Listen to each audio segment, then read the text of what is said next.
Hey, how you doing? Welcome back to the channel. Good to have you here as always.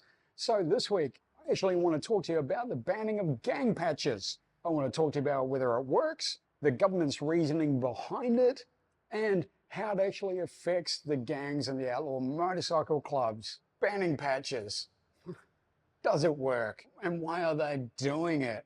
Well, first I want to go back a little bit historically with gangs, especially in New Zealand, because that's where I'm kind of focused on at the moment. Gangs have existed since, the 40s, 50s, and probably even before that. But what we know is our gang culture started in the 50s and 60s in New Zealand, with a lot of outlaw motorcycle clubs starting up. In fact, one of the oldest clubs formed in New Zealand was actually the Hells Angels. Their first chapter started in Auckland in 1961. It was actually the first Hells Angels chapter outside of America. Also, we have many indigenous gangs in New Zealand, which have then gone on to become motorcycle clubs.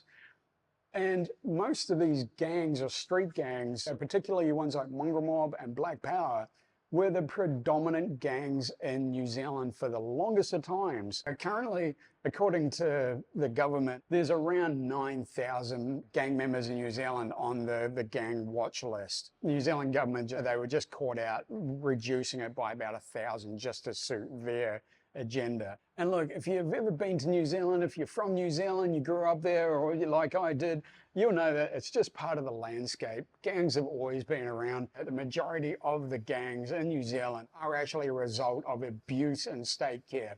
In fact, there was a coronial inquest into just that, and it showed that the large majority of members were abused in state care.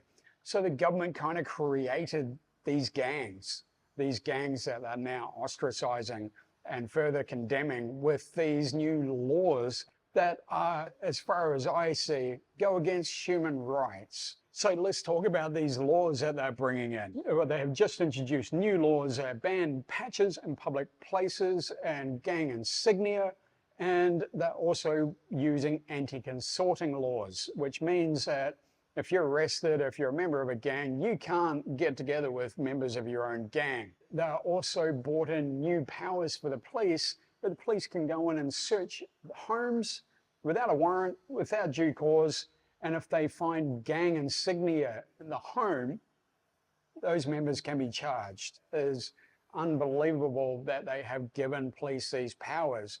Now, in other countries, they have similar laws. In Canada, in the early 2000s, they had massive biker wars. Almost 200 people were killed as a result.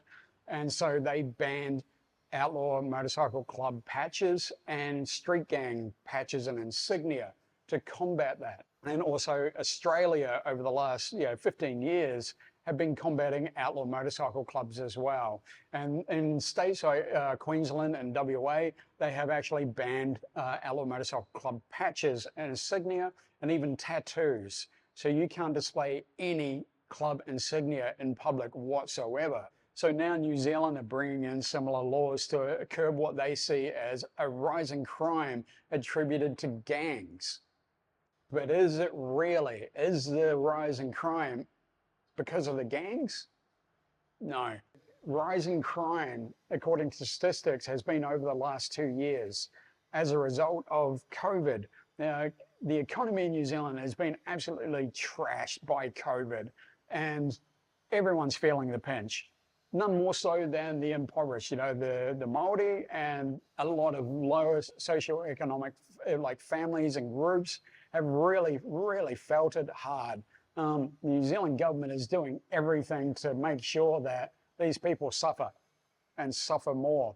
There's been a lot of incidents with gangs in the last few years. There's been a lot of high-profile shootings and killings, but they're all inter-gang related. They're basically taking each other out. And the public doesn't really get involved with these, but what the government is focusing on is the gang funerals and processions and their meetings where the gangs just take over the roads. They'll take up every lane, and they'll just do burnouts and stuff like this, and it's their way of celebrating. Now, I'm not condoning any of their behavior, and I never will. I'll never condone gang behavior or being in a gang, but I do understand why there is actually a need for it, especially in places like New Zealand. So when it comes to the patches, All right, let's get into it.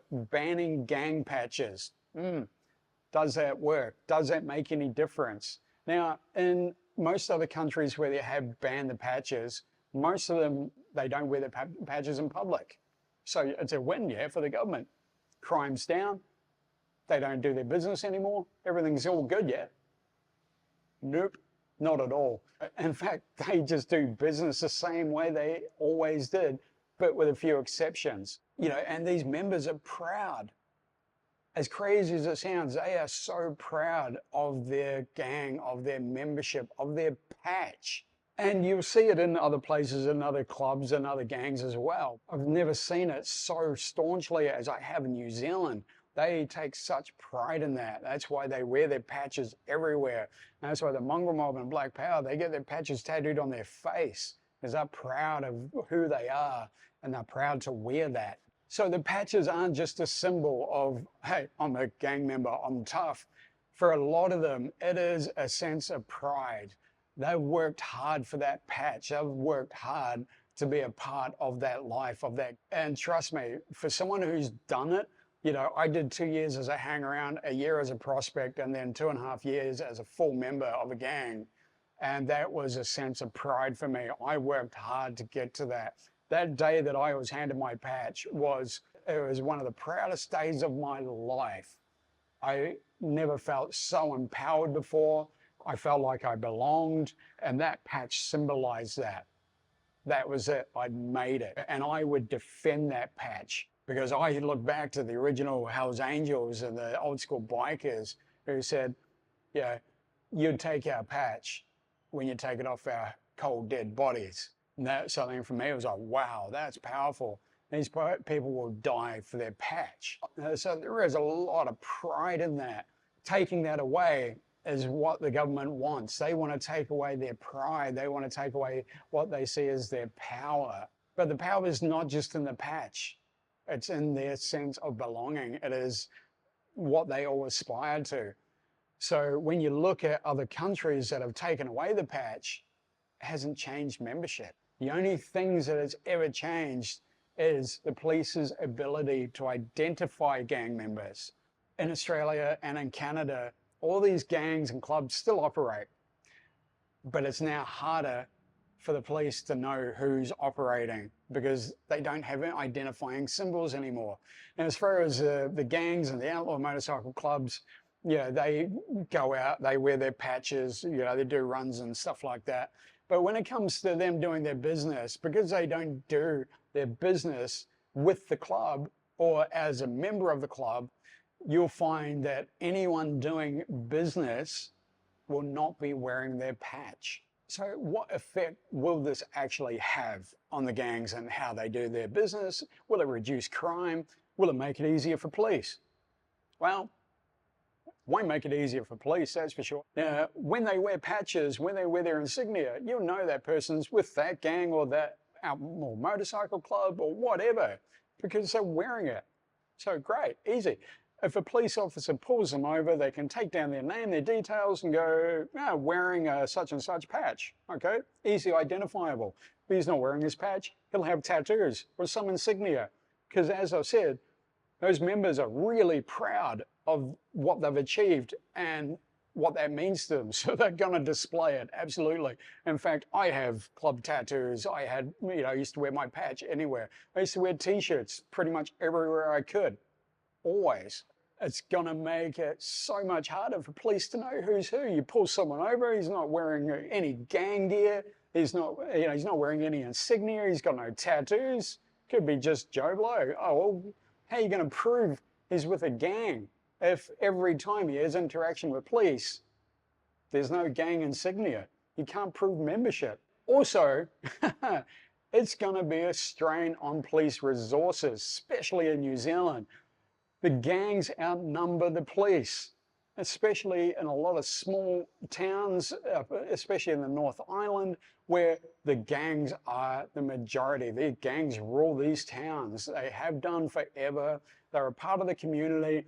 People accept them or they don't. In some of these towns, they only have 1 or 2 police officers, and the nearest backup is generally an hour to an hour and a half away. when it comes to actually enforcing these laws, yeah, that's where it's going to be a massive strain on the police because they don't have the manpower to enforce them.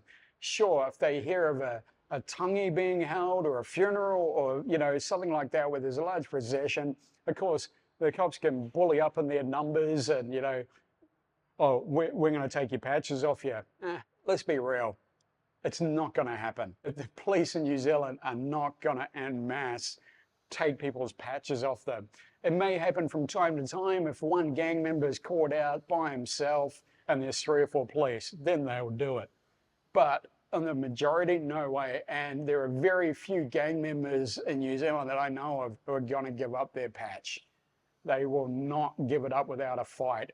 And that is going to really strain police resources, specifically under the New Zealand government, who since coming into power, gang numbers have actually risen dramatically.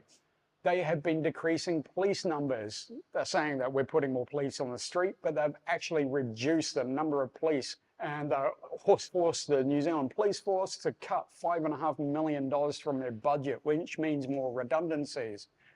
So yeah, they're really creating a lot of work for the police, and the government just go, oh, we don't care. They'll do what they're told, blah, blah, blah. So yeah, I'm really curious to see what's going to happen after November when they bring these laws in and whether they can actually enforce them or not. You know, they will target a lot of the smaller gangs, which is what they seem to be doing at the moment. They're going after smaller gangs and just making a huge show of it, you know, like, oh, we just arrested every member of the Comancheros in Christchurch. And like, come on, there was only 5 of them, and they're only a new club that only just patched over from the rebels a year earlier.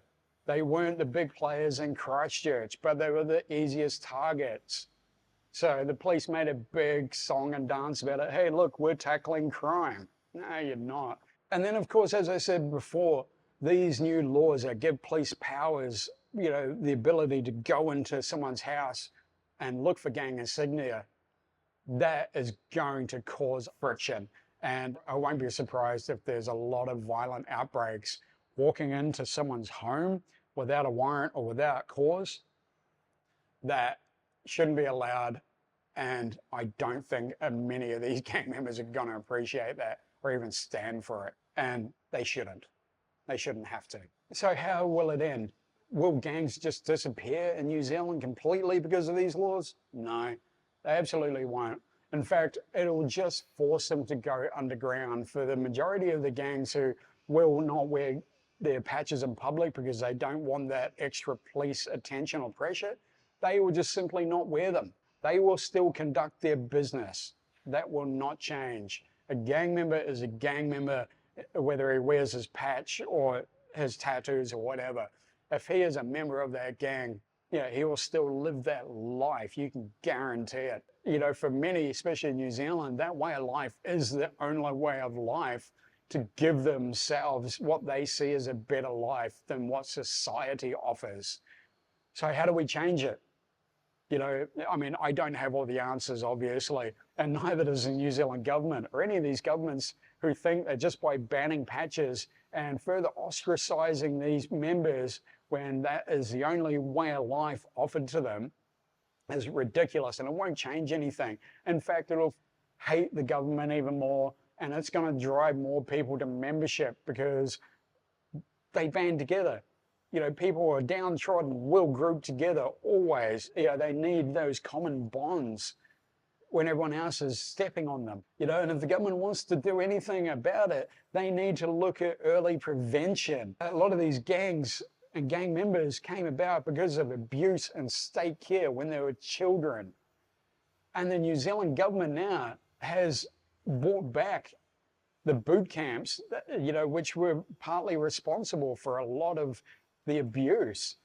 They've said, oh, well, you know, these kids are getting out of hand, so we're going to bring in boot camps again. It's been proven not to work. Getting to these kids and giving them hope, giving them something positive to look forward to, raising them up, giving them solutions and just helping them out is the best way to possibly avoid them going into gang life later on. And there are many good organizations who are doing exactly that. There are also organizations that are helping gang members to leave that life if they so choose, giving them positive direction and giving them options to help themselves and to move away. And I'm going to post some of them in the description below. And so overall, banning patches, it's never going to work. As far as the government see, it's their band-aid solution for the public. But when it comes to actual crime, sure, gang members do commit crimes, but the gangs themselves don't. Okay, what a gang member does is an individual choice.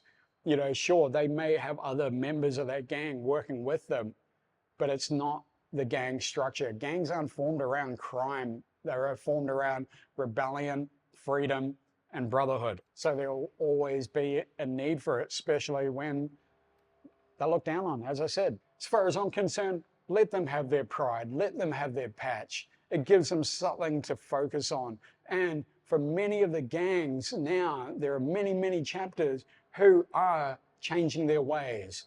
They're trying to build a more positive life and structure for their gangs and for their families. You know, they're not about, hurting people or making money from crime. They're just about uplifting their people and doing right when no one else will. And it's great to see. So let's focus more on that. Focus on helping these people. Focus on helping them to become better in whatever they do. Support them. Don't look down on them. They're just people trying to get through life in this world in the best way they know how. Unfortunately, they haven't been shown other ways. And that's what we all need to do. And we're all the same. Nothing changes in our life unless we're shown another way, a better way to do things in life. And that's what I did. I walked away from that gang life that I knew that I wanted to be a part of because I was missing so much in my life. Now that I've found a better life and a better path for myself, I don't need the patch. But at that time in my life, I absolutely did. And I know why so many do. So taking away the patches ain't going to make any difference. You want to reduce crime, you want to reduce harm, look at what actually causes it. So that's it for another week. Hope you really enjoyed this one. And please leave me your thoughts and comments about these bans. What do you think of them? Are they going to work? Are you for them? Are you against them? Love to hear your feedback on this one because this is an important one. But I will see you on Thursday for another awesome video. Stay safe, everyone. And hey, as always, if you want to support me and the channel, many different ways you can do it. You can buy me a coffee, buy some merchandise, join my Patreon, or just give us a like, subscribe, and hit that little bell to get notified. Because I know a lot of you haven't actually turned notifications on or even subscribed. So get it down there in the description and do it. Only takes a couple of clicks. It's easy. Clicked on this video, you know how to do it. Stay safe, everyone. Peace out. And love and light to you all.